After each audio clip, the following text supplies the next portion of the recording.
थकबाकीची रक्कम मिळाली पाहिजे, मिळाली पाहिजे. एप्रिल 2020 पासून एप्रिल 2024 पर्यंतची महागाई भत्ता थकबाकीची रक्कम मिळाली पाहिजे, मिळाली पाहिजे. महाराष्ट्राची कामगार संघटनेचा महाराष्ट्राची कामगार संघटनेचा राजा साहब तुम आगे बढ़ो, हम तुम्हारे साथ हैं.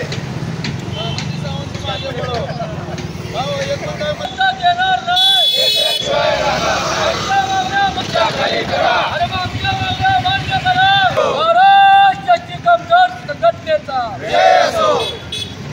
महाराष्ट्राची कामगार संघटनेचा विजय असो. आमच्या मागण्या मान्य करा. महाराष्ट्राची कामगार संघटनेचा विजय असो.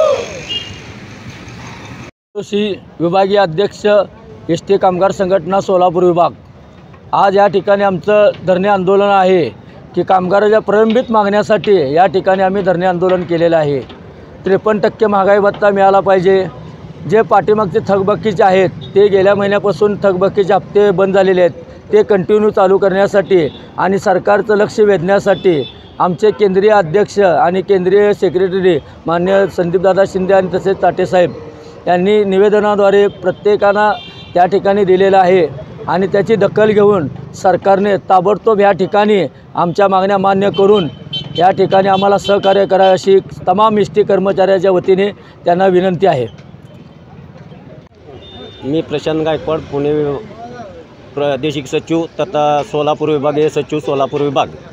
आज राज्यव्यापी निदर्शने आंदोलन सुरू आहे. संघटनेचं घेतलेला निर्णय आमच्या जी मागण्या आहेत, महागाई, थकबाकीचा फरक आणि वेतनातील त्रुटी, घरभाडं 7-14-21 आहे, 8-16-24 राज्य शासनाप्रमाणे आम्हाला मिळालं पाहिजे अशा मागण्या आमच्या आहेत. आजच्या आंदोलनाची जर दखल घेतली नाही तर यापुढील आंदोलन आमचं तीव्र असणार आहे आणि राज्यव्यापी आंदोलन असणार आहे तेही. तर लवकरात लवकर सरकारनं आमच्या मागण्याचा विचार करावा आणि ह्या मागण्या सन 2016 सालापासूनच्या आहेत. अद्यापपर्यंत त्या मागण्याची पूर्तता झालेली नाही. लवकरात लवकर व्हावे अशी अपेक्षा करतो. आजचे आंदोलन आमचे राज्यव्यापी सुरू आहे. 1 तासाभराचं आंदोलन आहे.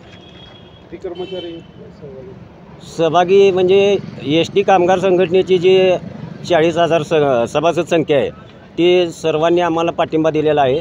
परंतु फक्त निदर्शने आंदोलन असल्यामुळं कुठल्याही वाहतुकीवर परिणाम होऊ नये. जे कर्तव्यावर जाणारे आहेत, कर्तव्यावरून आलेले असे कर्मचारी सहभागी होऊन आंदोलन सुरू आहे.